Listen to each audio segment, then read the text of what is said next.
ವೇದಿಕೆ ಮೇಲೆ ಉಪಸ್ಥಿತರು ಮಾನ್ಯ ಮುಖ್ಯಮಂತ್ರಿಗಳಾದ ಶ್ರೀ ಡಿ.ಕೆ. ಶಿವಕುಮಾರ್ ಸಾಹೇಬರಿಗೆ, ಉಪಮುಖ್ಯಮಂತ್ರಿಗಳಾದ ಡಾಕ್ಟರ್ ಜಿ. ಪರಮೇಶ್ವರ್ ಸರ್ ಅವರಿಗೆ ಹಾಗೂ ವೇದಿಕೆ ಮೇಲೆ ಉಪಸ್ಥಿತಿರುವ ಎಲ್ಲ ಗಣ್ಯಮಾನ್ಯರಿಗೂ, ಇಲ್ಲಿ ಉಪಸ್ಥಿತರು ಎಲ್ಲ ನಮ್ಮ ಪಕ್ಷದ ಮುಖಂಡರಿಗೂ, ಕಾರ್ಯಕರ್ತರಿಗೂ ಎಲ್ಲರಿಗೂ ನನ್ನ ನಮಸ್ಕಾರಗಳು. ನಾನು ಜಾಸ್ತಿ ಸಮಯ ತಗೊಳಕ್ ಹೋಗೋದಿಲ್ಲ, ಯಾಕಂತಂದ್ರೆ ಈಗಾಗಲೇ ಬಹಳಷ್ಟು ಸಮಯ ಆಗಿದೆ. ನಾವು 5 ಗಂಟೆಗೆ ನಾವು ಟೈಮ್ ಕೊಟ್ಟಿದ್ದು, ಕಾರ್ಯಕ್ರಮ ಪ್ರಾರಂಭ ಆಗಕ್ಕೆ 8 ಗಂಟೆ ಆಯಿತು. ಇದಕ್ಕೆ ತಾವು ದಯವಿಟ್ಟು ಯಾರು ತಪ್ಪು ತಿಳ್ಕೋಬಾರ್ದು. ಬಸ್ ಕಲ್ಯಾಣದಲ್ಲಿ ಎಲ್ಲ ಮುಗಿಸಿ ಬರೋಕ್ಕೆ ಸ್ವಲ್ಪ ಲೇಟ್ ಆಯಿತು ಅಂತ ನಾನು ಹೇಳಕ್ಕೆ ಇಚ್ಛೆ ಪಡ್ತೀನಿ. ಈಗಾಗಲೇ ಜಿಲ್ಲಾ ಉಸ್ತುವಾರಿ ಸಚಿವರಾದ ಈಶ್ವರ್ ಖಂಡ್ರೆ ಸಾಹೇಬರು ಹಾಗೂ ಮಾಜಿ ಸಚಿವರಾದ ರಾಜಶೇಖರ್ ಪಾಟೀಲ್ ಸರ್ ಅವರು ಈಗಾಗಲೇ ಸವಿಸ್ತಾರವಾಗಿ ಎಲ್ಲನೇ ಕೂಡ ಹೇಳಿದ್ದಾರೆ.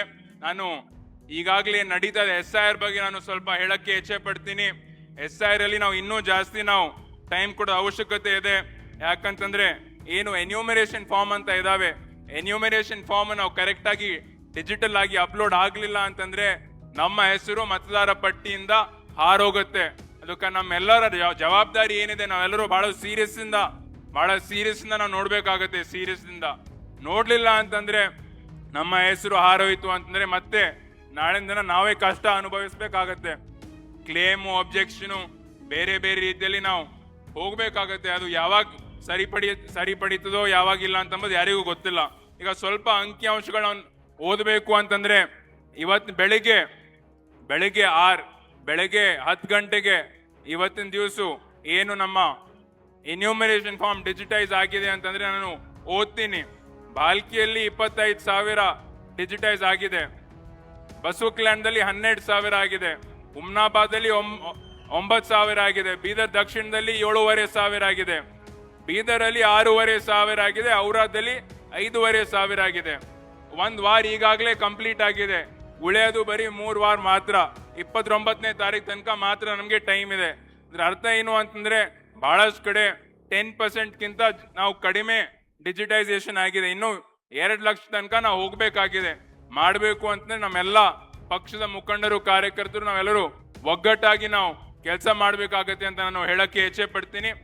ಇದಕ್ಕೆ ತಾವು ದಯವಿಟ್ಟು ಎಲ್ಲರೂ SIRಗೆ ನಾವು ವಿಶೇಷ ಗಮನ ಕೊಟ್ಟು ಒಳ್ಳೆ ರೀತಿಯಲ್ಲಿ, ಯಾಕಂದ್ರೆ ಬರೀ SIR ಬರೀ ಲೋಕಸಭಾ ಚುನಾವಣೆ, ವಿಧಾನಸಭೆ ಚುನಾವಣೆಗೆ ಅಷ್ಟೇ ಸೀಮಿತ ಇಲ್ಲ.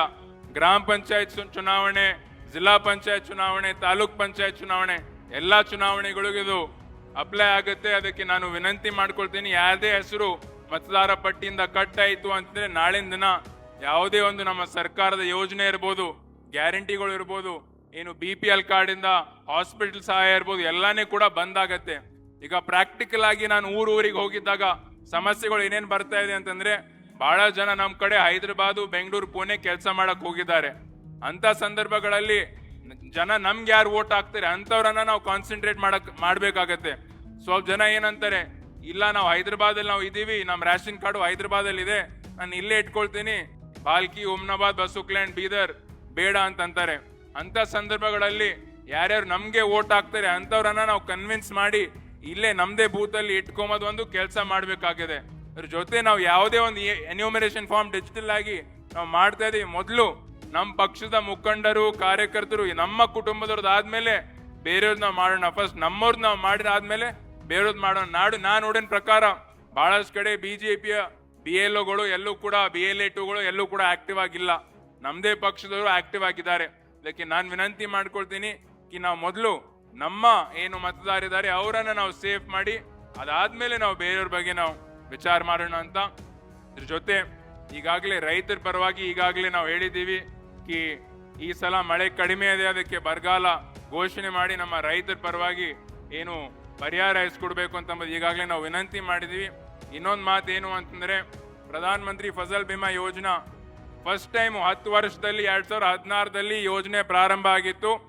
ಮೊದಲನೇ ಸಲ ನಾವು ಚುನಾವಣೆಯಲ್ಲಿ ಕೂಡ, ಲೋಕಸಭಾ ಚುನಾವಣೆಯಲ್ಲೂ ಕೂಡ ನಾನು ಭರವಸೆ ಕೊಟ್ಟಿತ್ತು ಎಲ್ಲ ನಮ್ಮ ರೈತ ಬಾಂಧವರಿಗೆ ಕಿ ನೀವು ನನಗೆ ಬೆಂಬಲ ಕೊಡ್ರಿ, 100ಕ್ಕೆ 100 ಏನು ಇನ್ಶೂರೆನ್ಸ್ ಕ್ಲೇಮ್ ಆಗ್ತಾ ಇರಲಿಲ್ಲ, ನಾನು ಬಂದ ಮೇಲೆ ನಾನು ಪ್ರಯತ್ನ ಮಾಡಿ ಇನ್ಶೂರೆನ್ಸ್ ಅನ್ನು ಕ್ಲೇಮ್ ಮಾಡಿಸಿ ಅಂತ ಮೊದಲನೇ ಬಾರಿಗೆ 250 ಕೋಟಿ ರೂಪಾಯಿ ನಮ್ಮ ಜಿಲ್ಲೆಗೆ ಬಂದಿದೆ ಅಂತ ನಾನು ಬಹಳ ಖುಷಿಯಿಂದ ಹೇಳ್ಬೋದು. ಅದಕ್ಕೆ ನಾವು ಕೂಡ ಇನ್ನೂ ಜಾಸ್ತಿ ನಾವು ಒಗ್ಗಟ್ಟಾಗಿ ನಾವು ಹೋಗ್ಬೇಕಾಗಿದೆ. ಎರಡನೇ ವಿಚಾರ ಮಾತಾಡಬೇಕು ಅಂತಂದ್ರೆ ವೇದಿಕೆ ಮೇಲಿರುವ ನಾಯಕರು ಯಾವಾಗಲೂ ಕೂಡ ಅವ್ರು ನಮಗೆ ಬಹಳ ಒಂದು ದೊಡ್ಡ ಸ್ಫೂರ್ತಿ ಆಗಿದ್ದಾರೆ.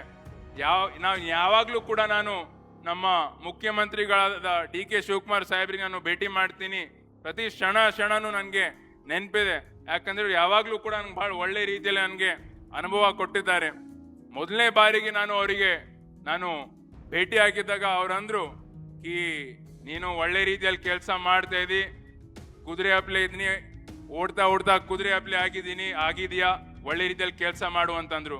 ಎರಡನೇ ಸಲ ಹೋಗಿ ಭೇಟಿ ಮಾಡಿದಾಗ ಅವ್ರು ಅಂದ್ರು ಮುಂಚೆ ನಾನು ನಿಮ್ಮ ಅಜ್ಜಿಯವರಾದ ಭೀಮಣ್ಣ ಖಂಡ್ರೆ ಜೊತೆ ನಾನು ಕೆಲಸ ಮಾಡಿದ್ದೀನಿ. ಇದು ನಾನು ಲೋಕಸಭಾ ಸದಸ್ಯನಾಗಕ್ಕಿಂತ ಮುಂಚೆ ಮೊದಲು ನಾನು ನಿಮ್ಮ ಅಜ್ಜಿಯವರಾದ ಭೀಮಣ್ಣ ಖಂಡ್ರೆ ಜೊತೆ ಕೆಲಸ ಮಾಡಿದ್ದೀನಿ. ಅದಾದ್ಮೇಲೆ ಈಗ ನಿಮ್ಮ ತಂದೆಯವರಾದ ಈಶ್ವರ್ ಖಂಡ್ರೆ ಜೊತೆ ಕೆಲಸ ಮಾಡ್ತಾ ಇದ್ದೀನಿ. ಮುಂದೆ ನಿನ್ ಜೊತೆ ಕೆಲಸ ಮಾಡ್ಬೇಕಾಗತ್ತಲ್ಲ ಅಂತ ಅವ್ರು ನಂಗಂದ್ರು. ಅದಾದ್ಮೇಲೆ ಮೂರನೇ ಸಲ ಕಲಬುರಗಿಯಲ್ಲಿ ಭೇಟಿ ಮಾಡಿದಾಗ NSY ಕಾರ್ಯಕ್ರಮಕ್ಕೆ ನಾನು ಆಹ್ವಾನ ಮಾಡಕ್ ಬಂದಿದೆ. ಅದಾದ್ಮೇಲೆ ಟಿಕೆಟ್ ಸಿಕ್ಕಿದ ನಂತರ ನಾನು ಅವರಿಗೆ ಹೋಗಿ ನಾನು ಭೇಟಿ ಮಾಡಿದಾಗ ಅವರು ನನಗೆ ಅಡ್ವೈಸ್ ಕೊಟ್ರು ನೀನು ಜನರಿಗೆ ಏನ್ ಬೇಕು 24/7 ನೀನು ಅವೈಲಬಲ್ ಇರು, ಜನರಿಗೆ ನೀನು ಟೈಮ್ ಕೊಡು, ಬೇರೆ ಕೆಲಸ ಅಭಿವೃದ್ಧಿ ಆಗ್ತಾನೆ ಇರುತ್ತೆ. ಆದ್ರೆ ನೀನ್ ಭಾಷಣದಲ್ಲಿ ನೀನು ಜನರಿಗೆ ಮುಟ್ಸ್ಬೇಕಾಗಿದೆ ಏನು ಅಂತಂದ್ರೆ 24/7 ಅವೈಲಬಲ್ ಇರ್ತೀಯ ಅಂತಂಬುದು ಮುಟ್ಸ್ಬೇಕಾಗಿತ್ತು ಅಂತಂಬುದು ಕೂಡ ಅವರೇ ಹೇಳಿದ್ದಾರೆ. ಅದಾದ್ಮೇಲೆ ಅವ್ರು ನನಗೆ ಸಾಫ್ಟ್ ಪವರ್ ಅಂತ ಒಂದು ಟೆಡ್ ಟಾಕ್ ಇದೆ, ಅದನ್ನು ಕೇಳು ಅಂತಂದ್ರು. ಈ ತರ ಪ್ರತಿ ಕ್ಷಣನೂ ನಾನು ಯಾವುದೂ ಇದು ನಾನು ಬರ್ಕೊಂಡು ಬಂದಿಲ್ಲ, ನನ್ನ ಮನ್ಸಲ್ಲಿದೆ ಅಂತ ನಾನು ಹೇಳಕ್ಕೆ ಇಚ್ಛೆ ಪಡ್ತೀನಿ. ಯಾಕಂದ್ರೆ ನಾವು ಯಾವುದೇ ಒಂದು ದೊಡ್ಡ ನಾಯಕರಿಗೆ ನಾವು ಹೋಗಿ ಭೇಟಿ ಮಾಡಿದಾಗ ಪ್ರತಿಯೊಂದು ಅವ್ರ ಅನುಭವ ನಮ್ಗೆ ಸಿಗತ್ತೆ. ಇದೇ ರೀತಿ ಸಿದ್ದರಾಮಯ್ಯ ಸಾಹೇಬ್ರು ಕೂಡ ಅನುಭವ ನಮ್ಗೆ ಸಿಕ್ಕಿದೆ. ಪರಮೇಶ್ವರ್ ಅವರು ಕೂಡ ನಮ್ಗೆ ಬಹಳ ಒಳ್ಳೆ ರೀತಿಯಲ್ಲಿ ಅವ್ರು ನಂಗೆ ಹೇಳಿದ್ರು ಬಹಳಷ್ಟು ಸಲ ಕೆಲ್ಸಗಳು ಬರ್ತವೆ, ನೀವು ಯಾವ್ದಾಗತ್ತೆ ಅದು ಆಗತ್ತೆ ಅಂತ ಹೇಳು, ಒಂದೊಂದ್ಸಲ ಆಗಲ್ಲ ಅಂತಂದ್ರೆ ನೇರವಾಗಿ ಹೇಳು, ಜನ ಮತ್ತೆ ಅದಕ್ಕೆ ಹೋಗೋದ್ ಬರೋದ್ ಮಾಡಬಾರ್ದು ಅಂತಂಬೋದು. ಈ ತರ ಪ್ರತಿಯೊಬ್ಬ ನಾಯಕರು ಯಾರ್ಯಾರು ವೇದಿಕೆ ಮೇಲಿದ್ದಾರೆ, ಇಲ್ಲಿ ಮುಂಭಾಗದಲ್ಲಿದ್ದೀರಿ, ನನ್ಗೆ ನಮ್ಮೆಲ್ಲ ಯುವಕರಿಗೆ ಒಂದು ನಾವು ಸ್ಫೂರ್ತಿಯಾಗಿ ಅವ್ರು ನಮ್ಗೆ ಒಂದು ಸ್ಫೂರ್ತಿ ಅಂತ ನಾನು ಹೇಳಕ್ಕೆ ಇಚ್ಛೆ ಪಡ್ತೀನಿ. ಅದ್ರ ಜೊತೆ ವಿಶೇಷವಾಗಿ ಕೊನೆಯದಾಗಿ ಏನ್ ಹೇಳ್ಬೇಕು ಅಂತಂದ್ರೆ ನಾವೆಲ್ಲರೂ ಕೂಡ ಒಗ್ಗಟ್ಟಾಗಿರ್ಬೇಕು. ಒಗ್ಗಟ್ಟಿನಿಂದ ಮಾತ್ರ ನಾವು ಮುಂದೆ 2028ಕ್ಕೆ ಅಥವಾ ಅದಕ್ಕಿಂತ ಮುಂಚೆ ಜಿಲ್ಲಾ ಪಂಚಾಯತ್, ತಾಲೂಕ್ ಪಂಚಾಯತ್ ಯಾವುದೇ ಚುನಾವಣೆ ಇದ್ರೂ ಕೂಡ ನಾವು ಒಂದಾಗಿದ್ದಾಗ ನಾವು 100ಕ್ಕೆ 100 ನಾವು ಚುನಾವಣೆ ಗೆಲ್ತೀವಿ. ನೀವು ನೋಡ್ಬೋದು ನಮ್ಮ ಪಕ್ಷದಲ್ಲಿ ಯಾವ ರೀತಿಯ ಒಗ್ಗಟ್ಟಿದೆ, ವಿರೋಧ ಪಕ್ಷದಲ್ಲಿ ಇಲ್ಲ. ವಿರೋಧ ಪಕ್ಷದಲ್ಲಿ ನೇರವಾಗಿ ಮಾಧ್ಯಮದವರ ಮುಂದೆನೆ ಅವರು ಬೇರೆಯವ್ರ ಬಗ್ಗೆ ಟೀಕೆ ಟಿಪ್ಪಣಿ ಮಾಡ್ತಾರೆ. ನಮ್ಮ ಬಗ್ಗೆ ನಮ್ಮ ಕಾಂಗ್ರೆಸ್ ಪಕ್ಷದಲ್ಲಿ ಒಂದು ನಾವು ಕುಟುಂಬ ತರ ಇದೀವಿ.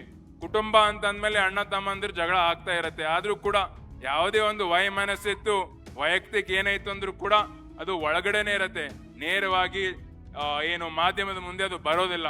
ಅದಕ್ಕೆ ನಾನು ಹೇಳಕ್ಕೆ ಇಚ್ಛೆ ಪಡ್ತೀನಿ, ಇದೇ ರೀತಿ ನಮ್ಮ ಪಕ್ಷದಲ್ಲಿ ನಾವು ಒಗ್ಗಟ್ಟಾಗಿದ್ರೆ 100ಕ್ಕೆ 100 ನಾವು ಗೆಲ್ತೀವಿ ಅಂತಂಬುದು ನಾನು ನಿಮಗೆ ಹೇಳಕ್ಕೆ ಇಚ್ಛೆ ಪಟ್ಟಿ ನಾನು ಮತ್ತೊಂದ್ಸಲ ತಮ್ಗೆಲ್ಲರಿಗೂ ಇವತ್ತಿನ ದಿವಸ ನನಗೆ ಮಾತನಾಡಕ್ಕೆ ನೀವೆಲ್ಲರೂ ಅವಕಾಶ ಮಾಡಿಕೊಟ್ಟಿದ್ದೀರಿ. ಇಷ್ಟು ಕಡಿಮೆ ಒಂದು ಟೈಮಲ್ಲಿ ನೀವೆಲ್ಲರೂ ಬಂದಿದ್ದೀರಿ. ದಯವಿಟ್ಟು ತಾವೆಲ್ಲರೂ ಪಕ್ಷದ ಮಾತ್ರ ನೀವು ಯಾವುದೇ ಕೂಡ ಈಗ ನೋಡ್ರಿ, ಅವರು ಈಶ್ವರ್ ಖಂಡ್ರೆ ಅವ್ರು ಅಂತಂತಾರೆ, ನೀವು ರಾಜಶೇಖರ್ ಪಾಟೀಲ್ ಅಂತಂತೀರಿ. ನೀವೆಲ್ಲರೂ ಒಂದಾಗಿ ಕಾಂಗ್ರೆಸ್ ಪಕ್ಷಕ್ಕೆ ಜಯವಾಗ್ಲಿ ಅಂತ ಹೇಳ್ರಿ ಅಂತ ನಾನು ಹೇಳಕ್ಕೆ ಇಚ್ಛೆ ಪಡ್ತೀನಿ. ಕಾಂಗ್ರೆಸ್ ಪಕ್ಷಕ್ಕೆ, ಕಾಂಗ್ರೆಸ್ ಪಕ್ಷಕ್ಕೆ ಎಲ್ರಿಗೂ ಧನ್ಯವಾದ. ಜೈ ಹಿಂದ್, ಜೈ ಕರ್ನಾಟಕ, ಜೈ Congress. If you like this video ಬೇಗ ಲೈಕ್ ಮಾಡಿ, ಕಾಮೆಂಟ್ ಮಾಡಿ, ಶೇರ್ ಮಾಡಿ ಹಾಗೂ ಯೋಯೋ ಟಿವಿ ಕನ್ನಡವನ್ನು ಸಬ್ಸ್ಕ್ರೈಬ್ ಮಾಡಿ.